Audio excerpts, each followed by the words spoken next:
Thanks for staying tuned. I'm COLWYN ABRAMS with the Hgp Sportscast. Guyana is set to send its largest ever contingent to participate in this year's Central American and Caribbean Games, which is being held in Colombia from July 19 to August 3.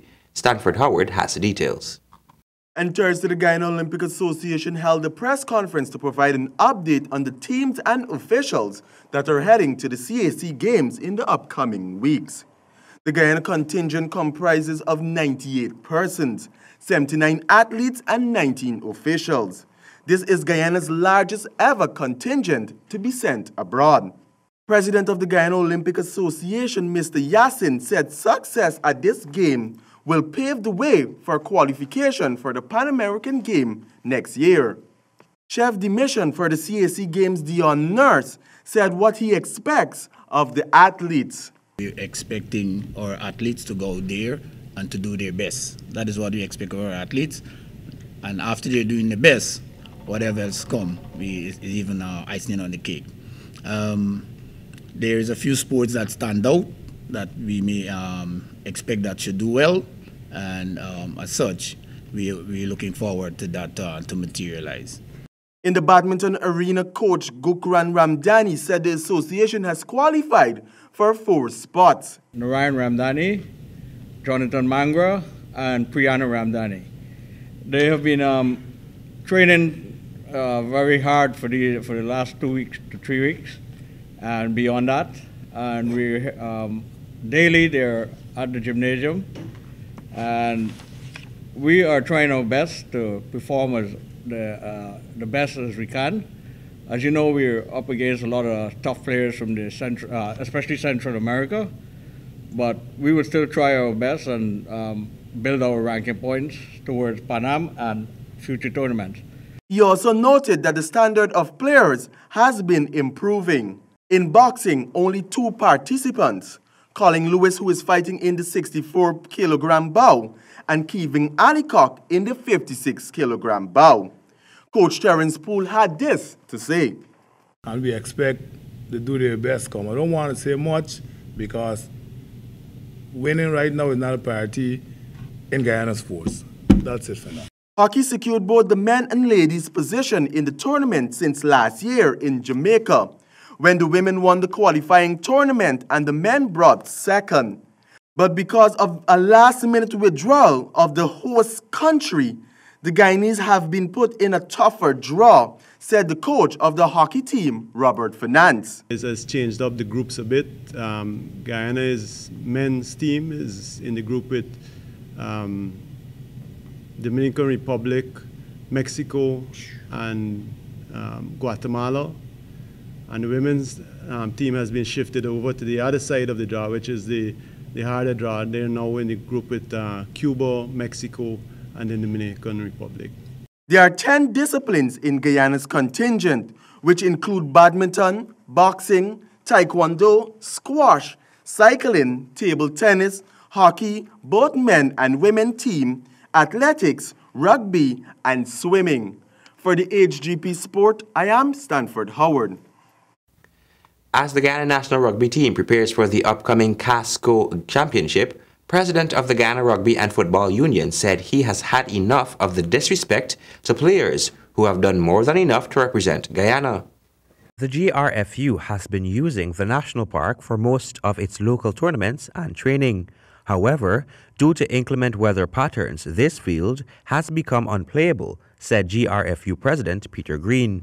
The national rugby team, who will be representing Guyana at several tournaments internationally in the upcoming months, have been stalled since there is no suitable venue for training sessions. Which is a national park, as you know, is unplayable condition. We tried to get the stadium, we didn't get permission from the government to use that.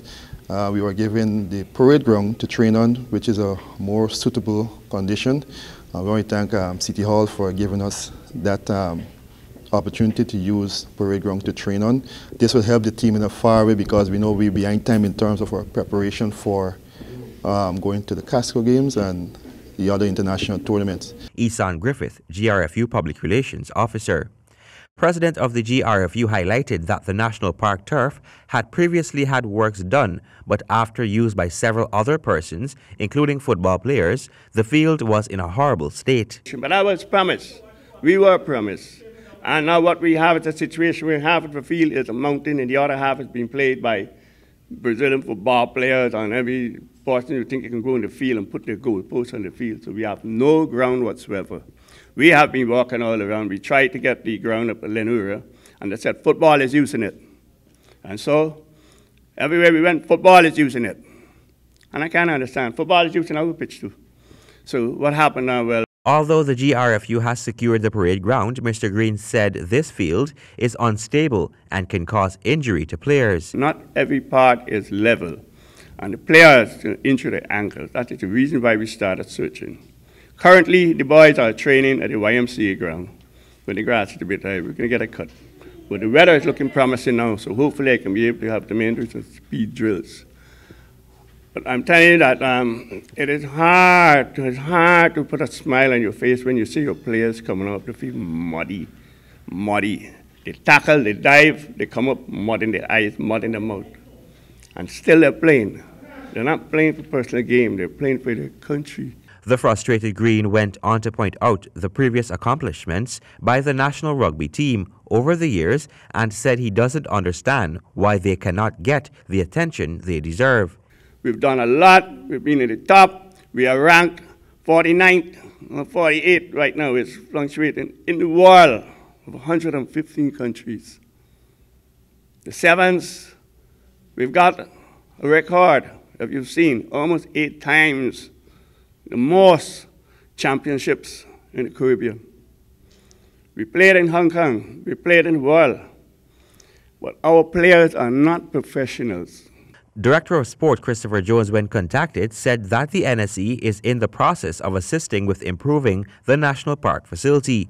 But due to weather and other reasons, the work, which was supposed to commence in April of 2018, was put on hold. We were asked by the Parks Commission not to do any work on the ground between the month of April because it was leading into the Easter season. And of course, during Easter kite flying, family used that space for picnicking and so forth. Immediately after that, when we were about to commence work, we went into the May-June rainy season. And all of us are fully aware of the rainy season that we had. We are now seeing some amount of clearance in terms of the weather.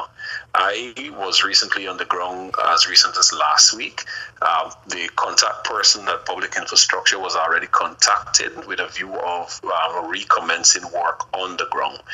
When work commences, it will last as long as 6 months because of the new approach to rehabilitating the ground, which is to raise it at least by 3 feet, according to Jones. COLWYN Abrams reporting for the Hgp Sports.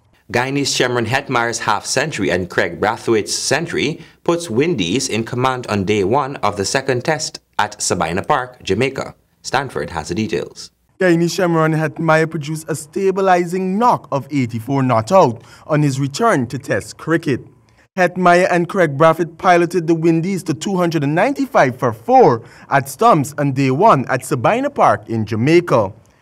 Brathwaite was the last man out for 110 after playing one of his most composed knocks at the crease. Early in the innings, Devon Smith was out for 2, while Karen Powell and Shea Ho both fell for 29.